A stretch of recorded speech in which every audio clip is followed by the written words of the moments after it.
11, 1992.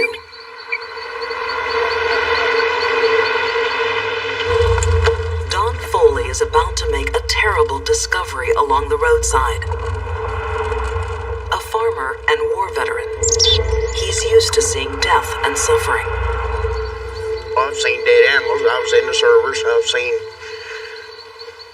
seen people burnt and stuff, so I'd seen it before, but nothing like that. I thought it was a mannequin to start with, or one of them rubber dolls you hear about. She was burnt real bad from here up. The young girl's body had been sexually assaulted, tortured, burned.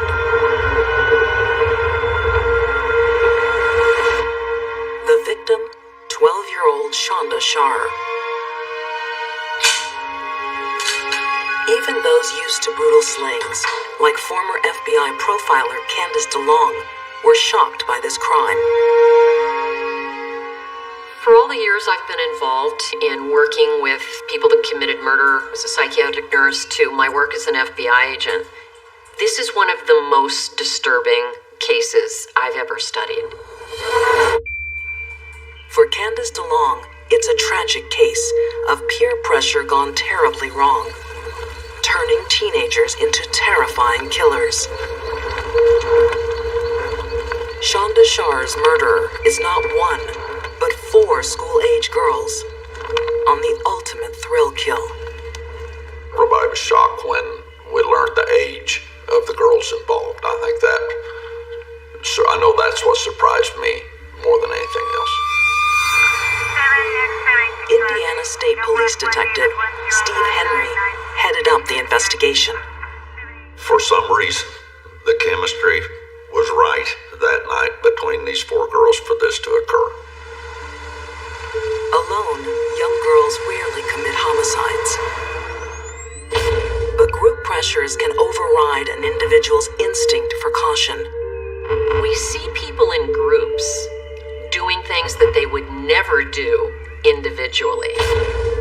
Some of these violent attacks by a group against one person, they take on like a pack mentality. And one person is always the leader, and the others are followers. It started 3 months before, outside a school dance. Amanda Hevron is with her new friend, Shanda Shar. I met her in junior high. I was in 8th grade. She was in 7th. We became very, very close. We became really good friends.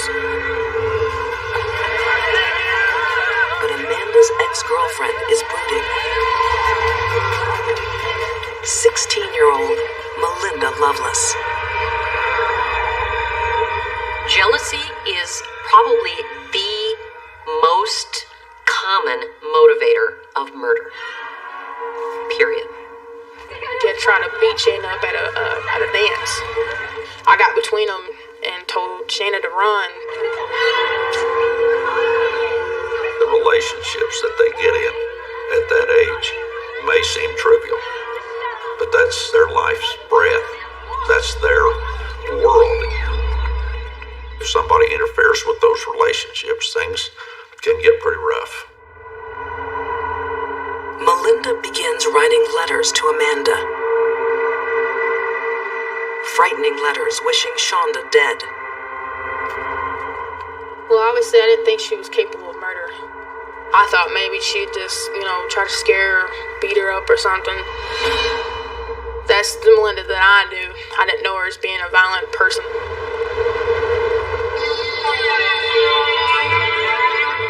She convinces some friends. Tony Lawrence, Hope Rippey, and Lori Tackett to take a joyride to Shanda's house. None of the 3 had ever met Shanda.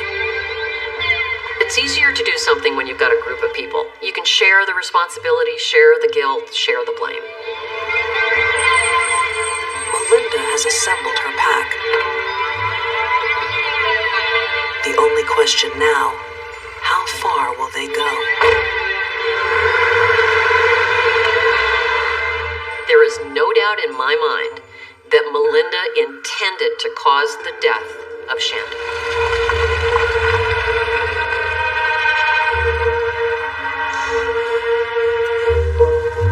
Melinda brings a knife, ostensibly to scare Shanda. The pack mentality can take on a life of its own. The leader determines what's going to happen, and the other members of the group, sometimes they'll go along with it to impress the leader, and sometimes they go along with it because they're afraid of going against the leader.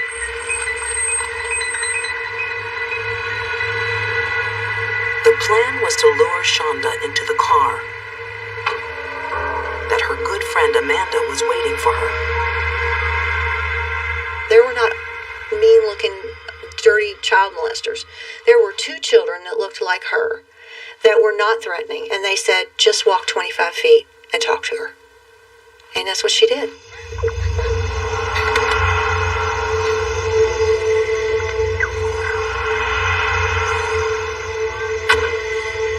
And they had her.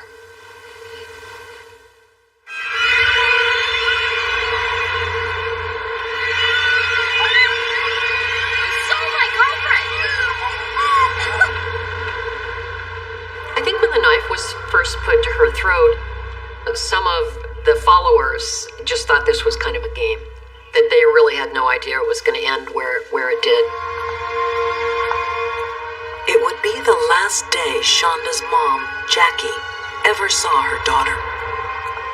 Shanda had never been anywhere that we didn't know where she was or who she was with. Shanda wasn't allowed to go anybody's house that I didn't call the parents, that I didn't go there. I was very, very protective.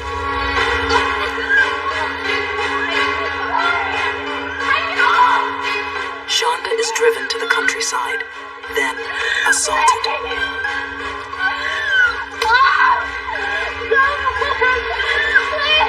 Led by Melinda, 17-year-old Lori Tackett joins in. Lori took the most active role in helping Melinda. And the other 2 girls, I think, were kind of going along, something to do on a Saturday night. There's really no indication that they knew what was going to happen. After the attack, Shanda is tossed in the trunk.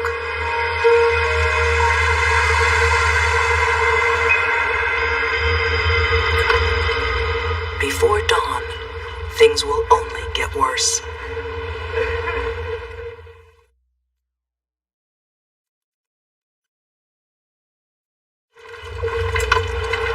In the dark morning hours, in the winter of 1992, one of the Midwest's most horrific crimes is playing out. 12-year-old Shanda Shar has been lured into a car, assaulted, and tied up. Her teenage captors appear to be on a thrill kill. Shut up. It really isn't that difficult to kill someone quickly if you have a knife and they are disabled. They can't run away from you. And yet, we didn't see that in this crime. We saw a very long, drawn-out, horrible torture. Shanda suffers unimaginable abuse. Hope Rippey sprays window cleaner as the assault ends. One could say Hope really didn't want to deal her a fatal blow, but felt compelled to do something to make it look like she was into the murder. 15-year-old Toni Lawrence is the only one to resist. I can only imagine that she was terrified. If they did that to her, they can do that to me. Oftentimes they become paralyzed with fear. And yet she was able to say, I'm not going to be a part of this, I'm not going to look, I'm not going to do anything. But she must have been terrified.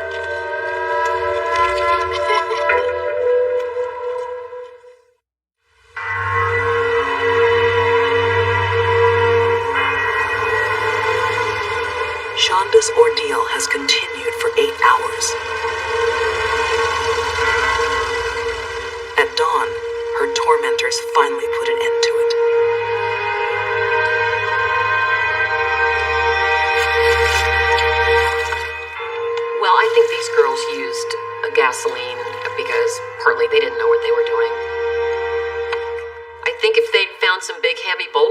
dropped them on her body. It was just whatever was convenient, whatever popped into their mind.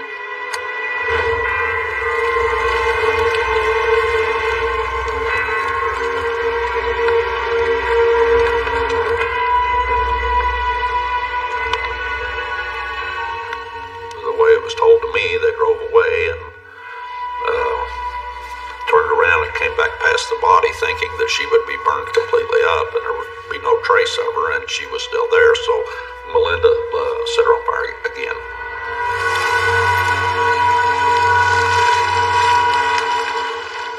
And then went to McDonald's and had breakfast.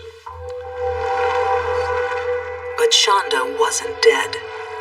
They identified soot in her airways, which means at some point she had actually inhaled or was breathing in the fumes, the fire, the burning contents that were all around her. This indicates to all forensic pathologists that she was conscious.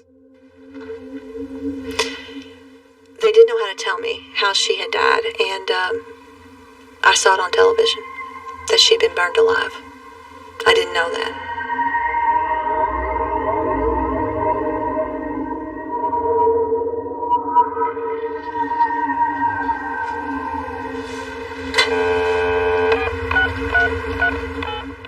Later that day, Melinda confesses to ex-girlfriend Amanda Hevron. Amanda. She told me everything that had happened. I thought it was a joke, because I just can't fathom that 4 girls would do this to another human being. This is stuff you wouldn't even do to an animal, In Melinda's mind, it might have been simple. Remove the competition, and then you'll be number 1 again. She also might have been telling her, partly as, look what I can do. And I'll do it to you, if you don't come back to me. We don't know. 81 clear. 8814 clear.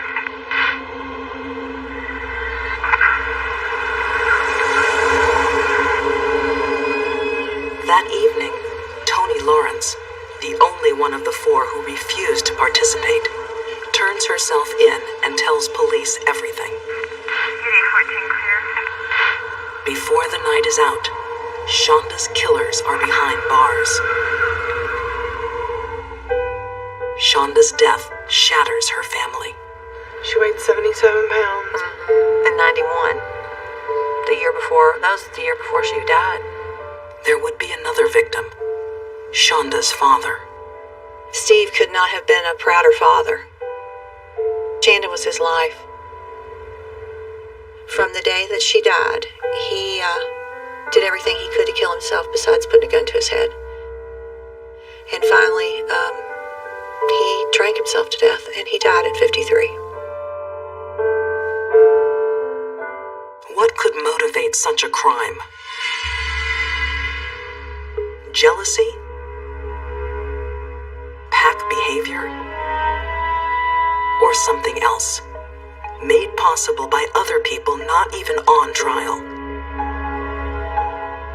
It's alleged most of the girls came from troubled or abusive homes. I think every horrible thing that happened to each one of those girls, everything they had held in all their life, they took it out on my child. I think that's what they were doing. I think they just all exploded that night. Court testimony revealed Melinda had a violent father who abused her mother, her sisters, and a cousin for years.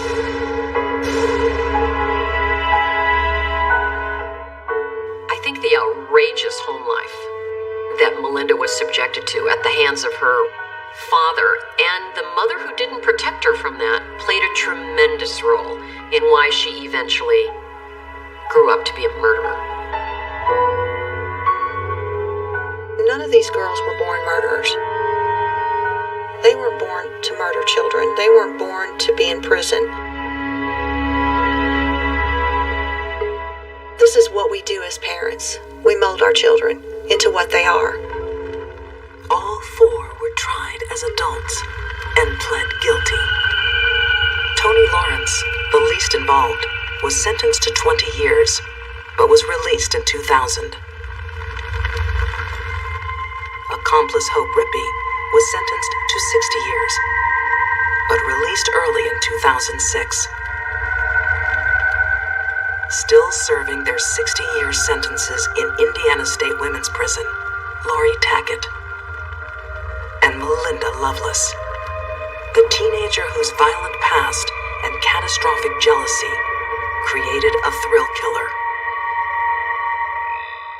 Melinda Loveless is the closest thing you will ever look at and know what the devil is. Her eyes are empty. There's nothing inside of her.